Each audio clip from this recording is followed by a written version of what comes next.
What's up, folks? Back with another reaction, back with some more Bad Religion. And we're back with a Bad Religion song I would have reacted to eventually. It's from arguably my favorite Bad Religion album, No Control, 1989. The middle album in a 3-album run that I've mentioned before is arguably my favorite period of their entire discography, even if I like everything they've done. But yeah, we're going to listen to a song called You. It's interesting. I know I mentioned before that one of my favorite aspects of Bad Religion is the songwriting tandem of Greg Graffin and Mr. Brett Gurewitz.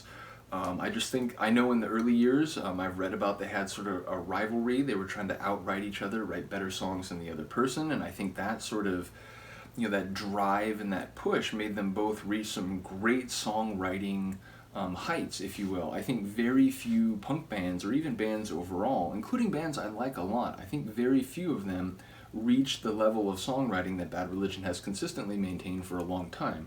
Now again, Brett left the band briefly, like through the second half of the 90s up till 2002 when he rejoined, starting when Bad Religion came back to Epitaph with Process of Belief, a fantastic album. But yeah, so knowing some of the songs over the years, which ones were written by Greg and which ones were written by Brett, I began to notice what I thought seemed to be a trend among certain Mr. Brett written songs.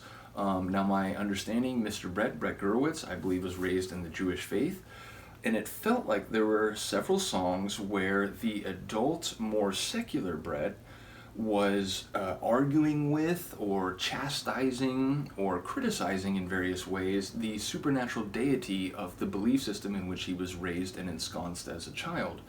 There are lines in Generator, which I think fit very well with that. There's lines in a later song, Sorrow, which I think fit with that. And for the longest time, I thought this song, You, from No Control, 1989, was very much in the same vein. And the reason I say that is because there are lines about, like, there's this perfect place where everyone can be right and everyone is like perfect and everyone can get exactly what they want.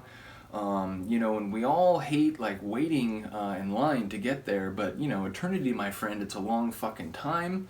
And the chorus is about like, you've like ruined, I don't know if it's ruined, I think it's maybe soil, but like, you've like ruined my entire world and I don't have enough turpentine to clean what you have soiled. And also there's another line about like, I can't believe, I don't think that's actually the phrasing, but it's something to the effect of, I can't believe the hate that you consent, the hate that you allow.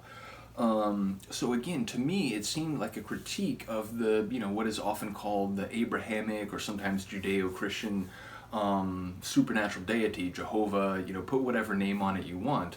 But it felt like he was criticizing that purported being and the idea that, okay, so you had a perfect plan, this perfect creation, and yet there's all this suffering. There are, entire organisms that are parasitic that, live to cause the suffering and ultimately death of their host organisms. There are all sorts of problems with this world. And then, apparently, according to the story, you made all these souls knowing who they would be and so on. And there are all these people who do pretty awful things.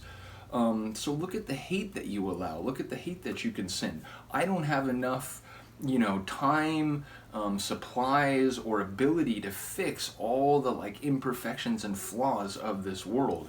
That's what I felt like he was saying. And again, I felt like it was another song in what I eventually saw as like a long arc of Brett sort of like still as a secular adult kind of working through the beliefs that he was inculcated with as a child. And then I read an interview a few days ago. It wasn't even an interview. It was someone talking about an interview. Because I was listening to this album and I was like, I want to know what other people are saying online about this album, whatever. And someone mentioned like, oh, this song, You, it's about an ex-girlfriend. That's, Mr. Brett gave an interview once where he said that. And I was like, wait, what? And I kind of looked around some more places and everyone seemed to be saying that.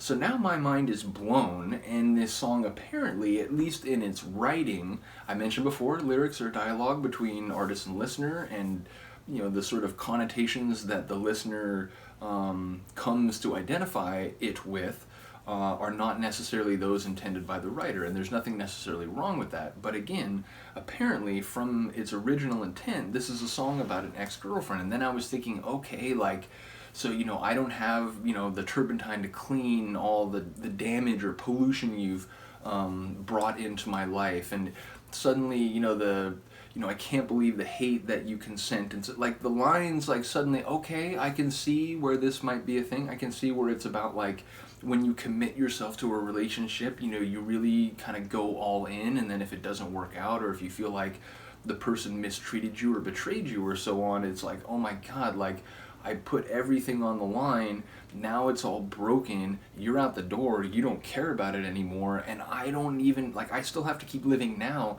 but I have to like somehow try to pick up all the emotional and psychological pieces of what you left me with. So I get it now in that interpretation.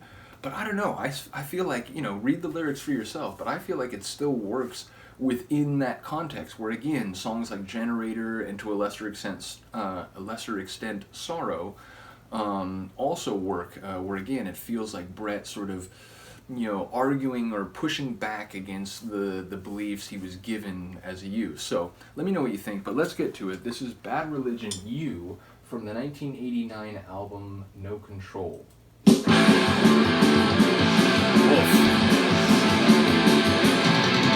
There's a place where everyone can be happy. It's my beautiful place in the whole fucking world.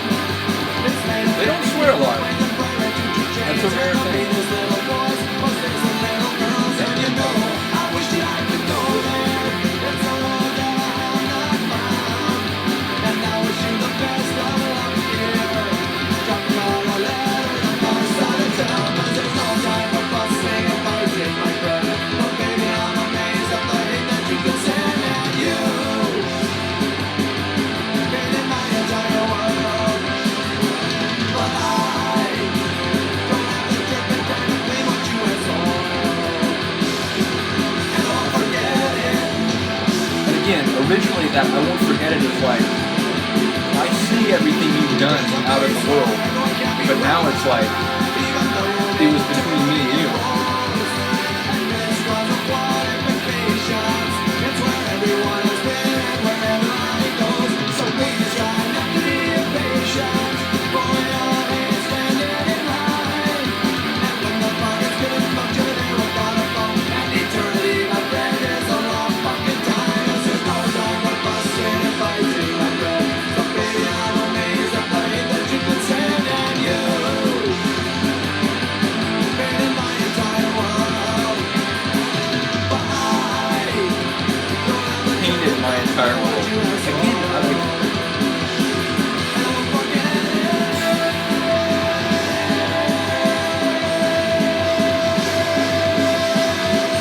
I remembered right as you started it. That's one of his more badass vocal flares. Genius. I love that. Yeah, it's a top tune, but I feel like my mind is blown, and I'm sort of like, man, I can't believe it. And, you know, I don't think it has like a less profound meaning. I think, you know, again, I listen to a lot of songs, whether we're talking punk rock or synth pop or whatever, that are about, you know, interpersonal connections, romantic, sexual, whatever. But yeah, like it just felt, it felt like we were on a very different scale. Whereas like, oh, like it's more about interpersonal relations and the way that someone can like, you know, forever stain or like tarnish your life, and it's impossible to, you know, pick all the pieces up together, even if you can somehow like, you know, cobble things together enough to, you know, keep going forward. But yeah, again, if you never considered the interpretation I had, again, I encourage you, read the lyrics and, you know, let me know if you think that works, because, you know, I stand by that interpretation even if I am now corrected in terms of the original intent of the song. But yeah, let me know what you think. Other than that, I will see you next time. Peace.